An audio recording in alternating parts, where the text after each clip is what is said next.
Precious tritium is the fuel that makes this podcast go. There's only 25 pounds of it on the whole planet. With great power comes great responsibility.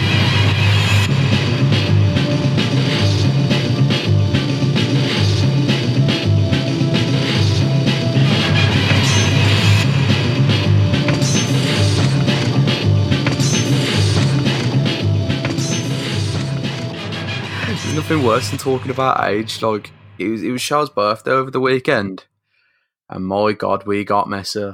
We got so fucking messy. It's unreal.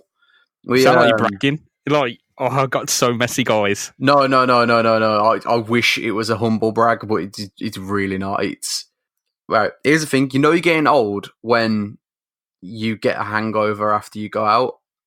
You know, you're getting really old when that hangover lasts for 2 fucking days. Everyone's just like, oh, I feel like my drink got spiked, and then we just all came to the realisation that we're just fucking old now. So, for anyone listening, right, how old do you think Brad is? Because this sounds like a 40-year-old man talking. If you're listening to my back, then yes. This is a 25-year-old man. Mate, when I get out of bed, it sounds like someone's walking over twigs and shit, man. Just so many cracks. When you get out of bed, it probably sounds like Spider-Man, to be fair. There we go, straight link into the podcast. This is, of course, Swinging Through Spider-Man, a Spider-Man podcast where two people who have never read Amazing Spider-Man or even Spectacular Spider-Man, as we've come to read, we dive into it all from the get-go. I'm James, that's Brad, and we've been enjoying it so far, mate. Yeah, it's been a wild ride. Although we straight off the bat, gonna apologise for taking a little hiatus, and we kind of need a bit of a refresher because I'm not exactly sure where we are with the Amazing Spider-Man right now because we took a bit of a detour with the Spectacular Spider-Man magazine, didn't we? Okay, I'll be completely honest. Reading that Spectacular Spider magazine was like a knockout punch, really, because you went, oh yeah, we'll divert and read this magazine, or it will be done in a week. We had to cut the recording in half because it was that long. Yeah, it's a slog, man. Yeah, it's probably approaching 2 hours. I mean, we could have done it in one go, but I made the executive decision to stop because my tongue was hurting. I was getting dehydrated, man. And you know what that Spider-Man, Swinging Through Spider-Man rule number 1 is? Don't get hydrated. Don't get dehydrated. Do get hydrated. do get hydrate. But no, the Spectacular Spider-Man magazine was this weirdly gothic adult Spider-Man magazine. I'm going to just throw it out there. It was fully worth it purely for that punch. Biggest punch in Spider-Man canon so far. But it was a cannon punch. It was like a cannon punch. Yeah. Oh, you know, what's his Android? Is it Android 16 in Dragon Ball Z? His fist comes off. Yeah, it was like that. But Spectacular Spider-Man magazine was weird. I think even Dr. Spider, the big Spider-Man fan, said it's not a great story. I think we found our fun because when he said that shocked me. That shocked me because I thought, oh, it was really good. Like when we finished recording, we was like, that was really good. And now after all this, I'm thinking, oh, no one likes it. Well, we found something special in there, and that's all that counts. We do. We have established that this podcast finds the gems in other people's shit. Just go sifting through that it. now. Because every time we say, oh, that issue was brilliant, everyone's like, no, it's the worst one. It is the worst one so far. But, you know. This comic is rated 1.2 stars, rubbing his hands together. I'd just dive in. Head first, go through it, man. I love it. I love the bad comics. And they're not even bad. Shit. But relatively, I guess, they're bad compared to what will come or what has already been. But no, we are reading Stan Lee, John Romita. We're back in the world of the Amazing Spider-Man, a world we've completely forgotten. So the quick story beats to cover, Brad, are that Peter Parker is the Amazing Spider-Man. And he was bit by a radioactive spider to become the Amazing Spider-Man. He's had loads of shit going on in his life. He now has a new girlfriend, Gwen Stacey. But wait, Gwen Stacey isn't his girlfriend anymore because Gwen Stacey walked in on Peter Parker hitting her dad in the face while he was under the mind control of the Kingpin. I mean, when you say it like that, it's so simple.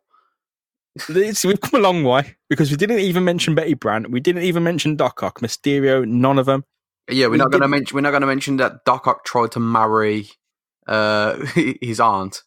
Yeah, walked in, put the flex on her, become the roommate, and he was like having intentions of moving on, making it serious, and developing a civilian life. But he didn't go any further with that. But it's how far we've come, man. How far have we come? We've come so far. I've forgotten every single thing that's happened. We should do a recap episode soon where we just. Okay, we did say we'll do one every 25 episodes, and we are so far past that 25th one when we did the first one. So I think we do need to do a recap at some point. We do genuinely need to put out a second episode and do a recap at some point, because it's beyond the fucking pale, to be honest, Brad. Yeah, we let loose, man. We let loose. It's all the Spectacular Spider-Man magazine's fault. And the annuals. And yeah, but the having magazine, man. Many complaints for not doing the annuals in chronological order. If you want the annuals in chronological order, just please notify us really quickly, because life moves fast. Man, as I was talking about my fucking back earlier, it definitely moves fast. It moves far too fast for us to hold on to, but that's all you really need to know is that... Are we up to speed? Yeah, I guess it's just the Gwen Stacey, Peter Parker thing, and the Vulture, which we'll find out. He died? Did he? Did he die? Or did he now? Shall we start issue 63, can you believe it, of The Amazing Spider-Man? Let's dive in. Was that a signal to start, or was it like a horse galloping through your room? Both. So this issue is called Wings in the Night, and of course it's about the Vulture. And I have to say, John Romita there, first page, big splash page, it is probably the single best drawing he's done in this comic. Yeah, the only reason that's actually looking decent is because you can't see Adrian Toome's retarded face. He looks like he's been hit with a few spanners. No, he clearly just read a Batman comic and was just like, yeah. This is how you make an edgy fucking supervillain. Yeah. But no, for those who can't see, he's in the rain. It's night. He's like a gargoyle crouching over his city, very much in Batman pose, but it looks scarier. Yeah, he's completely black. Well, not completely. It's quite odd, really, because he's very blacked out, but at the same token, he's got those magnificent green wings on the back, just sort of swooping down past the gargoyle at his feet, sort of crouched over. So there's a scale as well. You can see the city beneath him just buzzing away, doing its thing. And then the Vulture, and that is clearly the dome of Adrian Toomes, the original Vulture, is clearly alive. What happened to Blackie? Blackie got arrested. Ah, yes. So Blackie, we have to say that Blackie is the actual name of the second Vulture, and that is not us saying, "Oh, who is Blackie?" Blackie is literally what they have decided to call the White Vulture because of his eyebrows. Yeah, it's a thing. It's a thing. I feel very uncomfortable every single time I have to say his name, which is his name. But we've established his name. Actually, the worst mention of that name in this comic was in the issue when Betty Brant ran away with Doc Ock and Betty's brother died and he had a mate called Blackie and I don't think he saw him. So my fears are, I was sweating reading that. I was thinking, fuck's sake. Oh boy. Please. Just ready for the podcast to get instantly shut down. Yeah, the cancel culture would have swept us up and I would not stand in its way. I will just let it overwhelm me, just like little cockroaches going all over you, eating you. Them giant ants from Madagascar that like skin you in seconds. Oh God, no. Yeah, let's get on with the comic. So the Vulture's standing over New York City, ready to swoop. It's a Vulture. It's the original Vulture, the one who fucking died. But no, he's really alive. The Vulture swings into New York City. Well, he doesn't swing. That's Spider-Man. Spider-Man swings, and Spider-Man is actually swinging below him. But the Vulture swoops down into New York City, ready to enact his plans. He knows that his ex-cellmate, Blackie Drago, thinks he's dead, so he can pretty much do what he wants because Spider-Man also thinks the Vulture's dead. Oh, well, it would make sense. He had evidence to believe he was. Well, it would make sense considering he died on screen. Yep. Well, on panel. Pretty much as close as it could come to being on panel. It was that he died in the story. I'm fairly certain he got buried as well. I'm fairly certain it wasn't just Agent Toombs either. It was like every single fucker that was in the operating room was just like, oh well, shit, it's gone. I don't know. I really wanted to go back and see, but I know for a fact that when we read that, he fucking died. Oh yeah, he's stone cold. So Spider-Man's actually swinging in this downpour, and he says, "I don't mind a little rain, but his web doesn't stick to buildings in the rain." You'd think he would have thought about this, or at least not be at least well that's got to be 50 floors at least. So he's really high in the sky when he discovers that his webbing won't stick to anything. Is this the first time he's swung through the city in the rain? I can't imagine this is the first time. It must be, and it's such a downpour that it's really fucking him up. I can kind of get that then. If it's just like freak rain. Although I think we've established that he's been Spider-Man for like a couple of years now, hasn't he? It must be at least a year. At least. We need someone with authority. Tell us the timeline on this. Has he been Spider-Man for 5 years, 1 year? Issue 63. Because it doesn't tell you. He just goes to university. He just turns up. Part of me likes to believe that it's running in real time, but then it's quite obviously not. Like each month is a month? Yeah. No fucking chance, Brad. Well, we've seen mastermind criminals do a sentence within a 8 issue. Quite literally within a page turn. They're back out on the streets. Parole is served at the flick of a fucking finger.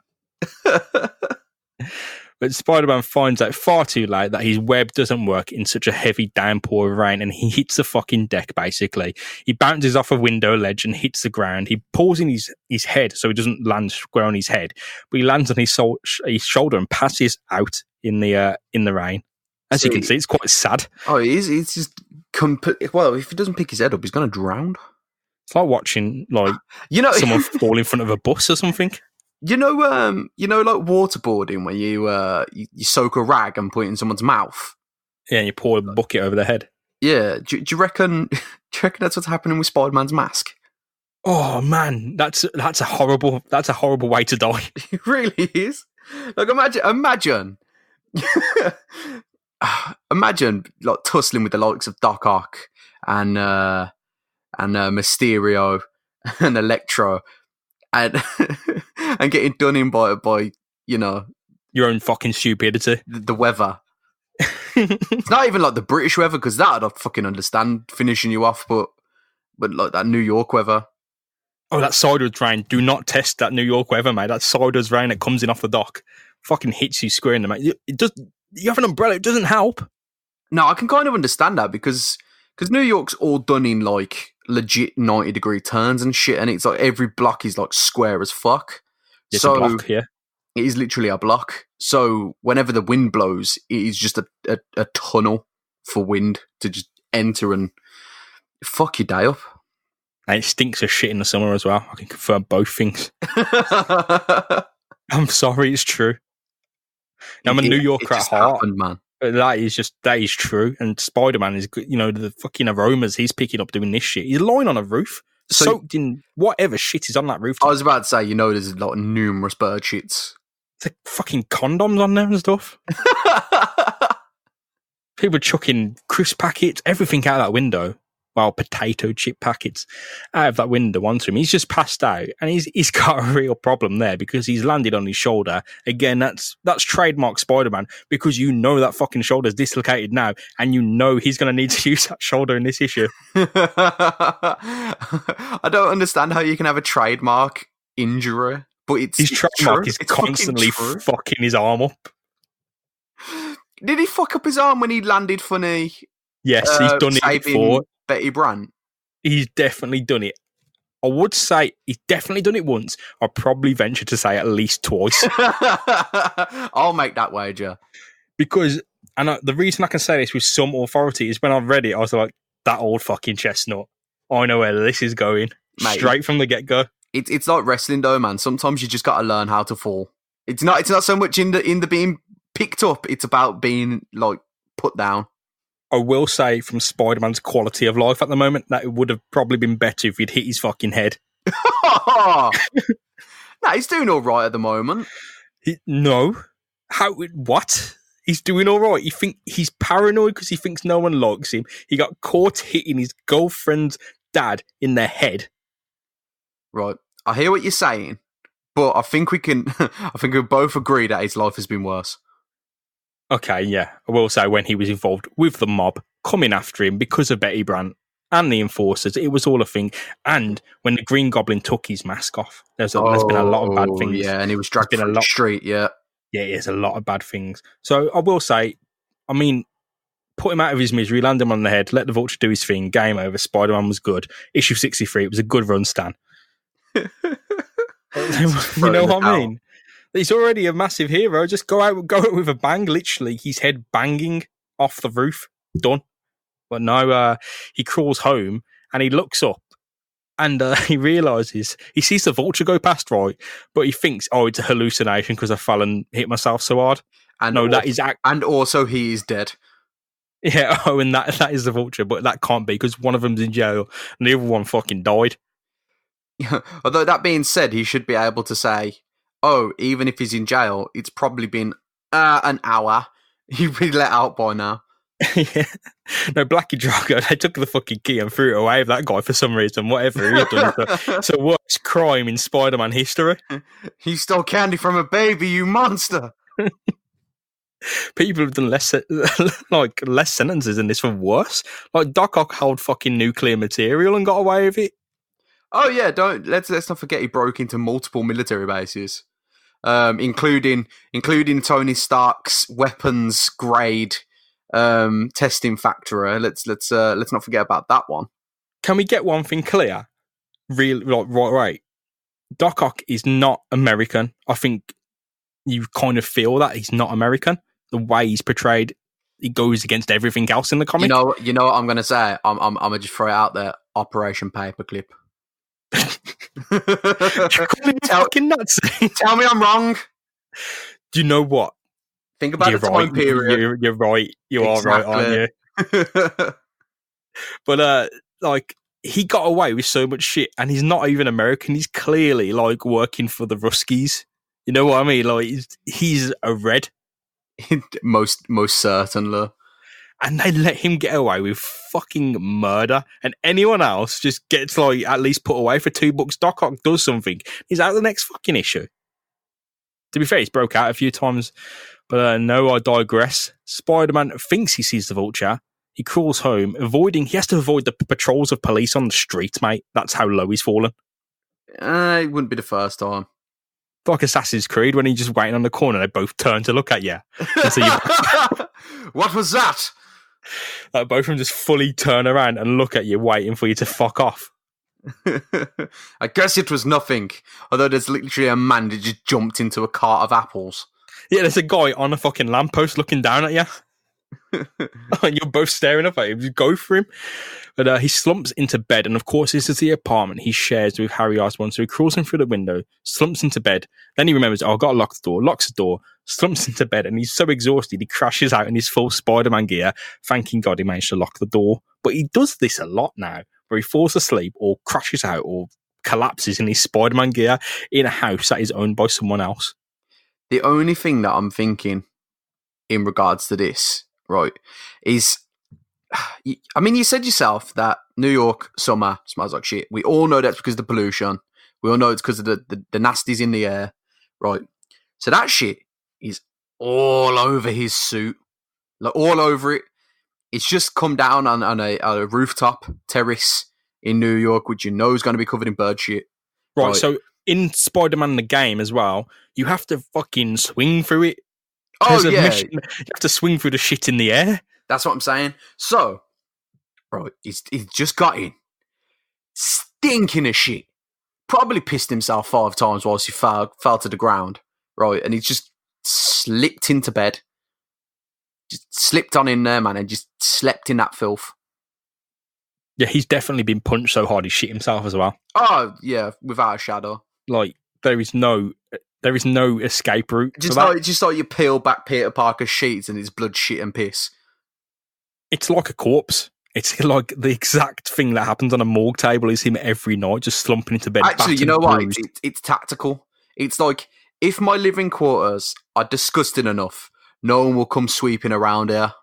That's true. And Harry Osborn, like, he don't know what's fucking hit him. Next door neighbour, literally the guy who lives in his apartment next door to him, all he has to do is open the door, go, Peter, you're all right. Pete don't answer. He'll kick the door in. There's Spider-Man in the bed. And he won't do that. So Peter's very lucky. To be fair, it'd be lucky if Harry showed him the time of day at the moment, because if I remember correctly, from Peter's disappearance, quote unquote, Harry was pissed. Harry was the only fucker out the whole entire clan of his friends that genuinely gave a shit he was gone. No, Harry was pissed and he got over it very quickly. Oh, very quickly. It was like a panel. Like one panel, he was like, oh, fuck's sake. He was like, oh, okay, you had things to do. Still longer than some prison sentences. Absolutely. But no, he falls asleep. This is Peter Parker falls asleep thinking of the mess he's made of his life, of his relationship with Gwen Stacey, because of course he was caught laying hands on her father George whilst George was under the mind control of the Kingpin, and he doesn't really know how to get out of that situation. I don't think anyone does. How are you supposed to say sorry for essentially decking someone's dad? You can't. He's an old man. He had a cane. Just bring random green beans and milk. So was Spider-Man wrong when he saw the Vulture and thought it was a hallucination? Yes, because the Vulture crashes through a museum window. He goes straight through the window, sees the original wings of the Vulture, the ones that Blackie Drago was using. Goes, I'm going to take them because they're mine. The security guard comes and goes, hey, what's going on here? This is a museum. No one comes into the museum at night except if you're those weird living toys voiced by fucking Robin Williams. It's a night at a museum reference. Yeah, I got it. It was stretching. I got it now. The security guard wakes up, comes down. Wait, hold on, rewind. Did you just refer to a mannequin as a toy? Is he not a toy? No, he's a full waxwork figure of Teddy Roosevelt. I am not as established in the Night at Museum lore as you. Man loves a night at a museum. 1, 2, and 3. I haven't even seen. I think I've seen half of one of them. Mate, I'm not going to go there. And you stretch for that joke. I'm not going to go there. The security guard comes for the Vulture. The Vulture just whacks him in the head. Security guard's down. The Vulture fucks off with the original Vulture outfit, the wings and all, screaming, and the Vulture lives again.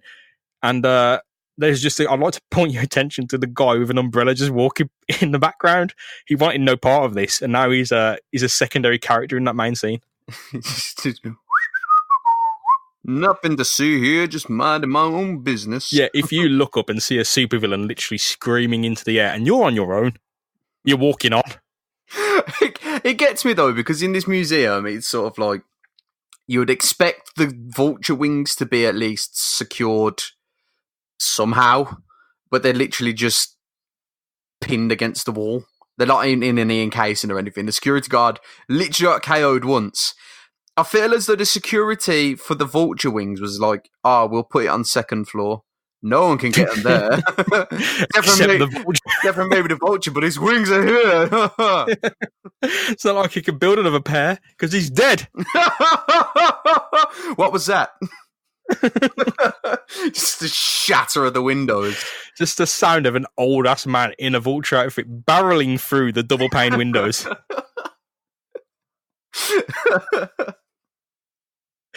Fucking hell, it's a doozy already. Well, Spider-Man, he was of course wrong about the Vulture. It was not a hallucination, very, very fucking real. And the Vulture, of course, if you don't know, is definitely alive because he's attacked a security guard and stole some shit. So it's not just a narrative technique. He's fucking for real alive. For real. For real. So Peter Parker arrives to university on his cycle the next day and he spots Harry Osborn and Gwen Stacey walking in. So this scene, right, it's Peter Parker on his bike and he's kind of nursing his shoulder, and Gwen and Harry are walking in away from him. Then Harry obviously realises that Pete's pulled up because it's a motorcycle exhaust sound. He turns around and goes, there's Pete! There's Pete. And Gwen says to him, Gwen turns to him, please, Harry, don't shout at him. That's rough.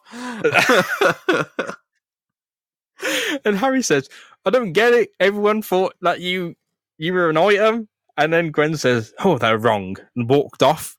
And Pete's just got his head in his hands thinking, Harry, you're not doing me any fucking favours here. Harry, the worst wingman in history. And if this was an adult comic, what Harry says next would be full of curse words. It'll be full of swears. Because he says, in the comic book, he says, okay, Gwen, have it your way, and I'll see you in class, Pete. What he'd really say is, okay, then, fuck off. See you, Gwen. Okay, I'm sorry. I'm sorry. Oh, you know what's killing me at the moment? Sorry, just seeing them fucking sideways cornrows on fucking Harry Osborn, man. Have you seen this fucking wave check thing? Yes. This wave check thing going about. Every time I see it, all I'm thinking about is Harry fucking Osborn. Every fucking time. Can someone... Okay, we've asked a lot of these listeners this episode. We've asked them to establish a Spider-Man timeline. We know it's a scaling timeline. We know it moves with history. But the time gap between issues is what we want to know. We're also asking you, please, God, tell us Harry Osborn's hair. What's the deal? What's the dealio? What's the deal with Harry Osborn's hair? Because I don't get it. I don't understand. It's genetic. The hairstyle is fucking genetic. Fucking genetic. Oh, mate, I wonder what his mum's hairstyle was like. Could you just... No. Could you imagine? No. It's got to be the same one. But like a mullet, so it's got the waves at the top and then it's long at the back. Well, in the class, mate, Pete is distracted. Gwen's upset, and Harry Osborn's just in the middle of them. Just no idea what's going on. No idea what's going on while two of his best friends are literally on the brink of tears. Why hasn't Pete told him? It's not like it's a really fucking big deal. Just be like, look, it's well established now that Stacey was under the control of what's it called? The Kingpin. Of the Kingpin. You know, it's published in the Daily Bugle. You know, the whole city knows it. So why doesn't Pete just go like, he was, you know, he's being a dickhead. He went to attack me, so I punched him. Obviously, that's not easy for Gwen to accept because, you know, emotional ties. But your best mate just be like, he's being a dickhead, so I dropped him. Your best mate be like, sad, I would have dropped that cunt as well. Yeah, it's not like Gwen walked in and Pete was there doing the figure four leg lock on an old man, breaking every bone in his fucking body. Cripple a crossface, mate. Absolutely taking it. He's tapping, but there's no rules, bro. There's no ref. No one's hearing the tap. It's never ending. In the Stacey household, no one can hear you scream. There's no refs. It's a no ref zone. It's a no cop zone. Only retired cops. I don't know. You're saying this, but the amount of times that I watched WWE and you saw that fucking ref fucking laying it down to the ring and do that Superman slide through. Well, funnily enough, mate, Gwen wants Pete to explain her actions because she would believe anything he says. Pete is reluctant to explain his actions because he knows Gwen has given him the cold shoulder and doesn't want to hear off him. It's a fucking impasse. I was about to say, Pete's probably like, the last thing that Gwen wants to be is like, Gwen, remember that time I punched your dad in the face? Yeah, I just want to talk to you about that.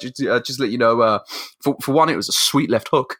And for two, I'm deeply sorry. Shall we catch up with the Vultures? Excuse me, Churs? Yes, Blackie Drago is in a prison yard overhearing a report about the return of the Vulture. This sets him off. He's fucking horrified because the Vulture is dead. Ooh. The Vulture is not dead because he comes flying into the prison yard with the spare set of wings, screaming sorry for Blackie Drago. I want you. Stay where you are. Hold on. Part of me thinks that Blackie actually betrayed Vulture. I can't remember exactly, but part of me feels like Vulture asked him to do something and he was just like, no. Yeah, pretty much Blackie Drago went, you're an old man, you're going to die, where's the fucking wings? And the Vulture told him, here's where the wings are. And then he went, okay, I'm not doing your shit, you can die. That's exactly what happened, isn't it? Yeah, pretty much. I knew I didn't get my wires crossed there. But Blackie Drago is just thinking, this is where I die. This is where it ends. And at the stale hands of this man that's got incontinence and a gun shoved up his ass. Well, the Vulture drops in and says, Drago, stay where you are, you fucking idiot. I'm here to break you out. Here's the wings. Let's go. And all the while, Blackie Drago's like, you're a ghost? No. Feels like he's been, what's it called? Like the fucking Christmas Carol? Being visited. Yes. Yeah. I've already been visited by 2 ghosts, and you're the third one. They weren't fucking ghosts, Blackie. They were the police. They were coming in and rattling your cell, mate. Whoa, I'm the Vulture. Whoa. Oh, shit, actually is the Vulture. Oh, he's coming to get you. You've been a bad boy. Oh. He kicked my brother's ass, and he couldn't qualify to be a real policeman, so he was a security guard at the museum. Oh, that would be fucking plot twist of the century. It's just, the geezer's just there dying, and he's like walking around the fucking museum, just like, I like how quiet the museum is. I don't have to follow my father's footsteps in being a police officer. Very dangerous job in this here New York, yes.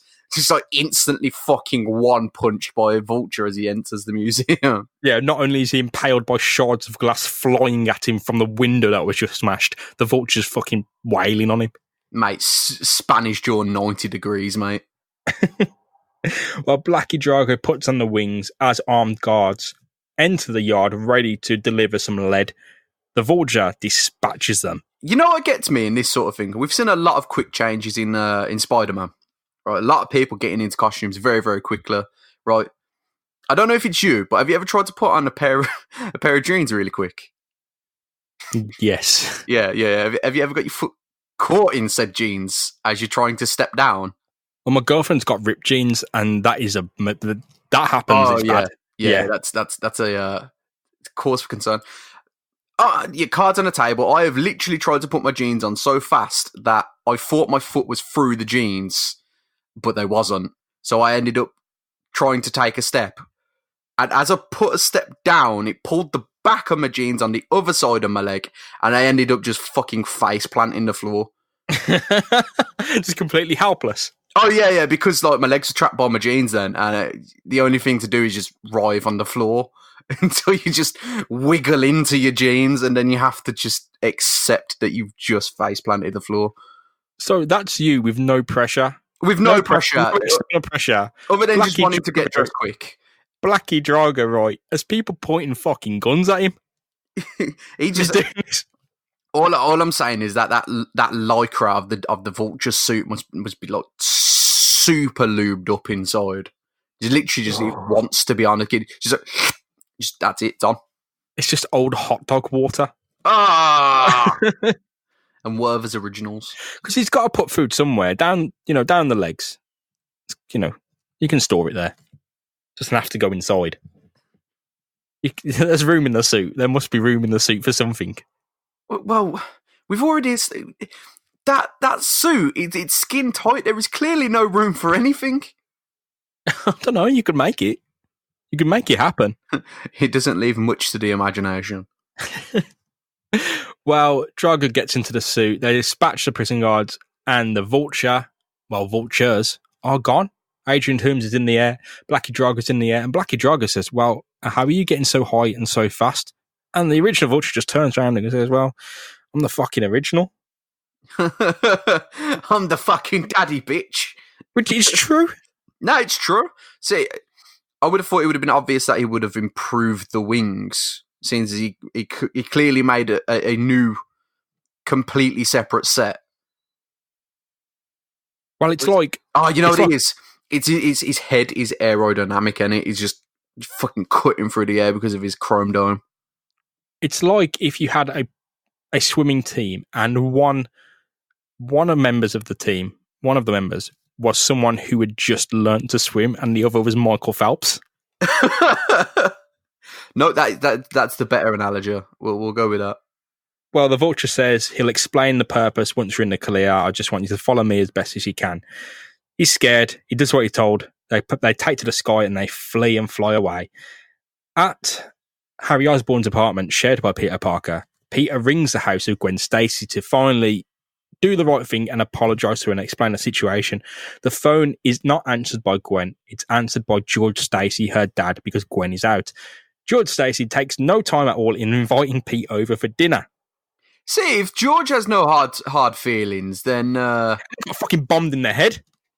like if the security guard's jaw got spanned 90 degrees, his did a full 360, man. And George actually says something that Pete doesn't really pick up on.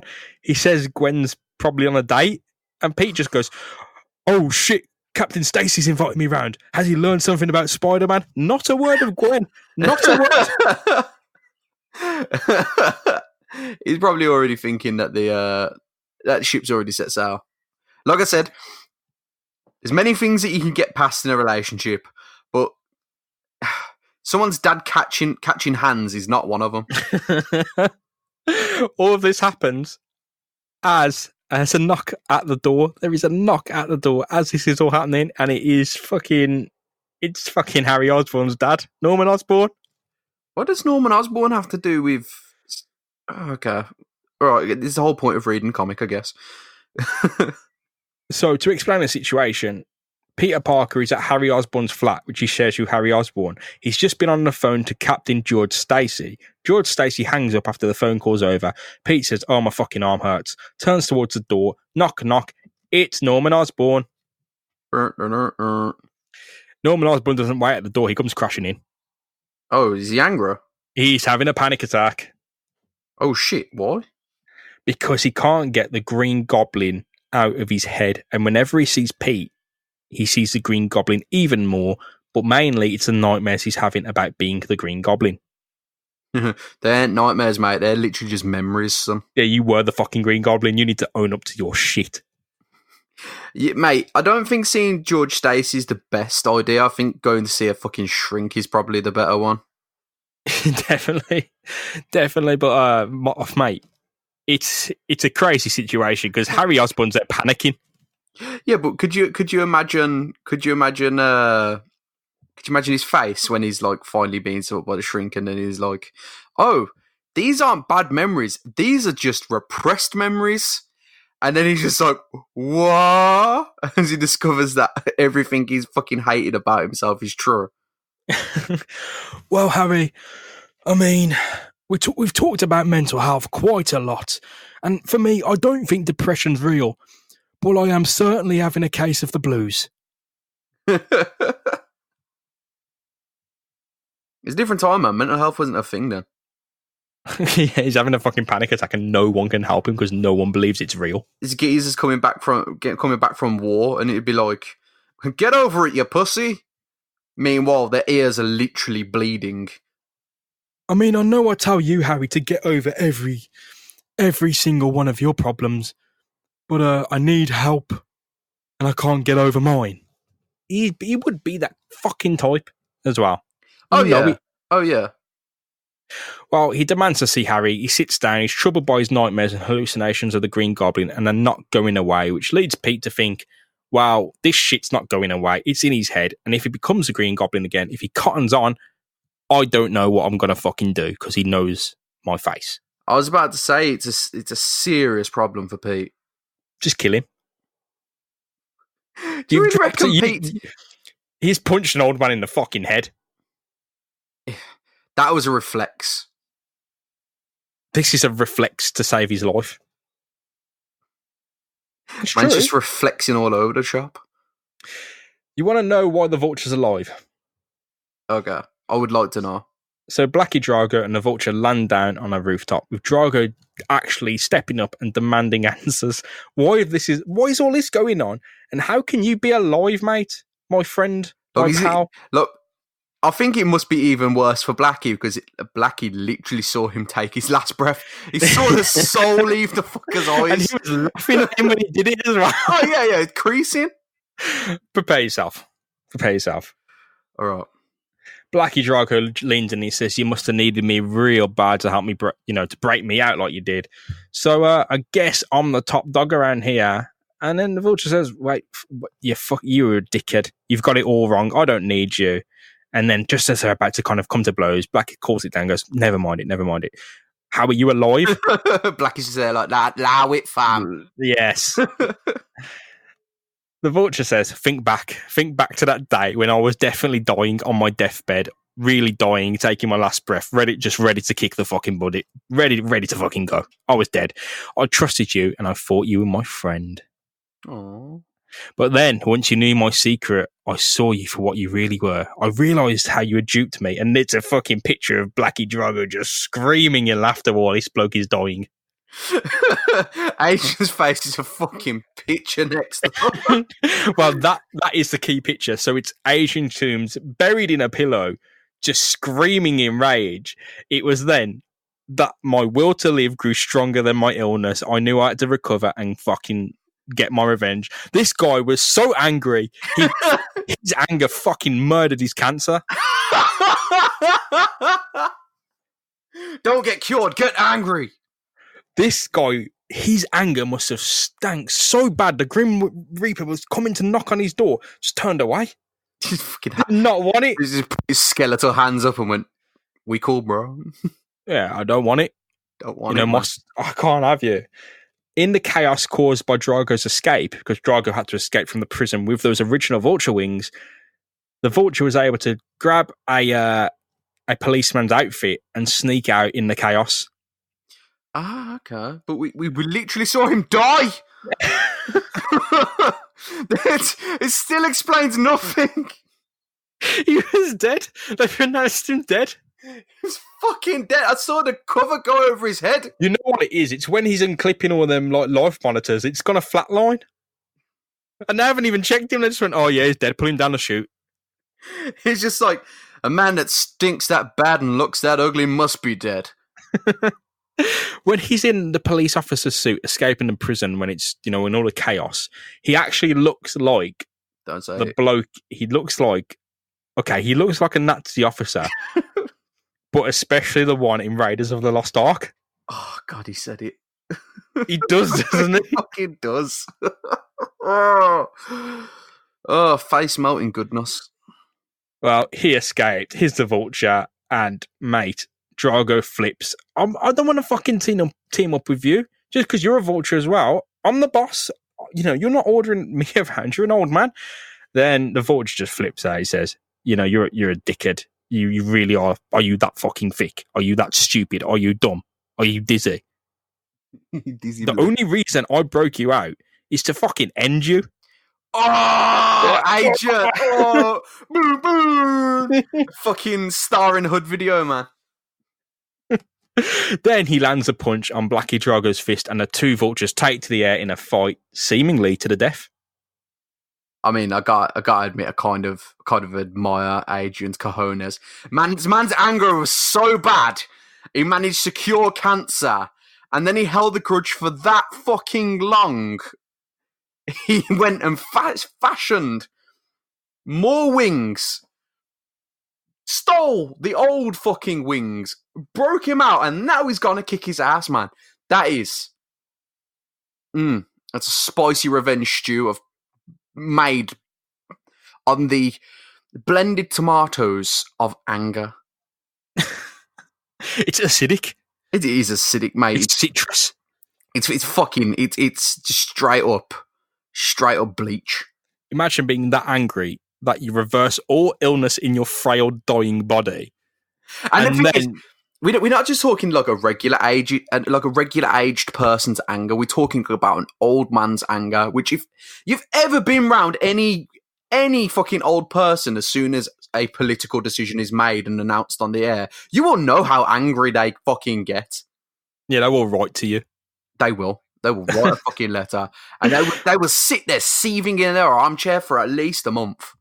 So it's not just that the anger has scared illness from his body, it's that he thought, all right, I'm going to break into a maximum security prison with armed guards, free a guy just to fucking beat the shit out of him. Which is a power move, to be fair. This is a full-on power move. But this is like, from what I'm assuming, months down the line. So he's angry. Like, he must have woke up in the morning, brushed his teeth, still just like, oh, fucking Blackie thinks he's so fucking clever. I don't give a fuck. And then he'd go and eat a fucking sandwich, and he's just like in between chomps. He'd be, No, when he spat out, when he spat out in the sink, his dentures come out as well. Mate, just like a solid month of him just mumbling. It's just like a lawnmower going, just like brum, brum, brum, brum, brum, fucking Blackie. I swear to God, he thinks he's so fucking smart. He's just constantly murmuring everywhere. Like Mrs. Toombs is like, "Are you okay, dear?" He's just like, "Fucking Blackie, just don't give a fuck." Wife thinks she's so fucking smart too. I don't give a fuck. Steak's not even cooked well. I like to be cooked. Fuck's sake, such a fucking end this life. Just pure rage. Pure rage, man. That's how he flies, you know. Pure unbridled rage. Well, he drops Drago with a punch, and the pair do battle in the skies in front of everyone. Entirety of New York is now looking up at this. No mistake, mate, no mistake. Yeah, everyone's sort of rubbing their eyes. Is like, is that one or two vultures? Oh my God. Well, just as Peter Parker makes a mistake of walking into work to earn some money at the Daily Bugle to take some photos, he's collared instantly by his boss, J. Jonah Jameson. And the reason he hasn't spotted the vultures fighting is because he's kind of depressed. Oh, he's looking down. He's too busy looking down to look up. Oh. He walks in, he's collared by J. Jonah Jameson, and he says, "Parker, we need to get out there, get some photos. It's a scoop of the century. For the second day in a row." Everything like every day is a scoop of the fucking century. like they get new coffee in the office. It's like, my God, this coffee's the best coffee ever. It's a scoop of the century. Well, they set out to take some photos and cover the Battle of the Vultures. They head to a nearby rooftop together, and they're happy to kind of let it happen, let the vultures fight and take snaps, until Pete zooms in and he says, "Right, there's a fucking small child, and the vultures are heading right towards him on a balcony."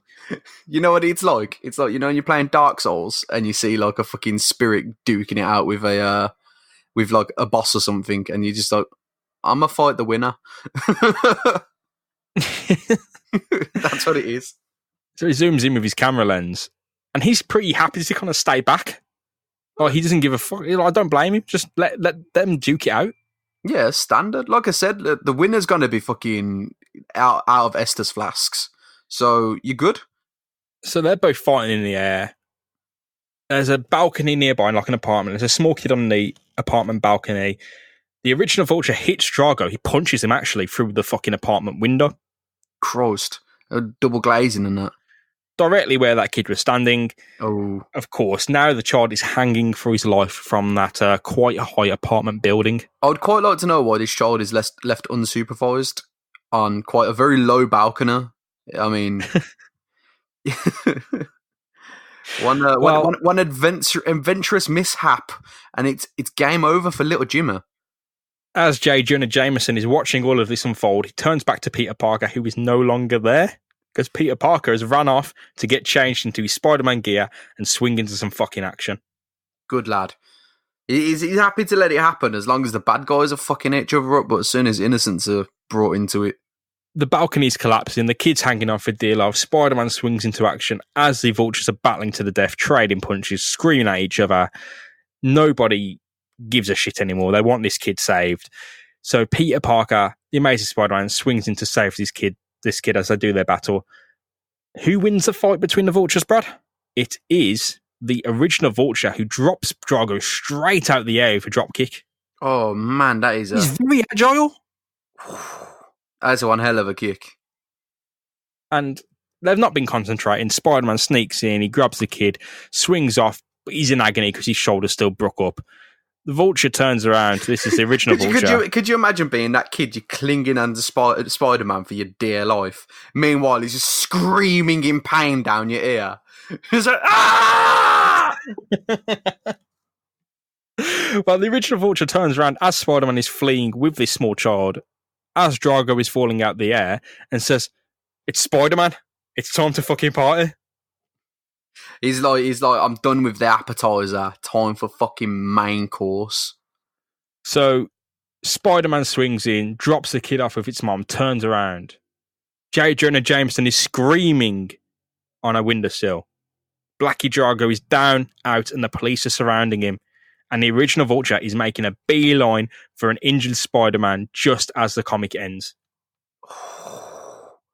That's a good ending, that is. Yeah, you couldn't write them better. Nope. Man, Blackie's lucky to be alive. He took a fucking dive, man. The police just gunning for him. That's a very sad way for a man with wings to go out. I look how the police just chose the right rooftop. Just so happens to be the right rooftop, because that would have been many, many stairs of floors to climb just to pick him up. Oh, and Drago surrenders as well. He says the Vulture's actually too much for anyone to handle. Blackie's just happy to go back to prison. He's just like, 4 walls and a roof. It's all I need. 4 walls, roof, can of beans. I'm every done. day. Warm meals. Get me back in there. Get me back into sweat. As long as I never see a fucking bird again, I'll be happy. Oh no, Blackie, you're actually going on death row this time. And then he looks into the camera and he's just like, oh no.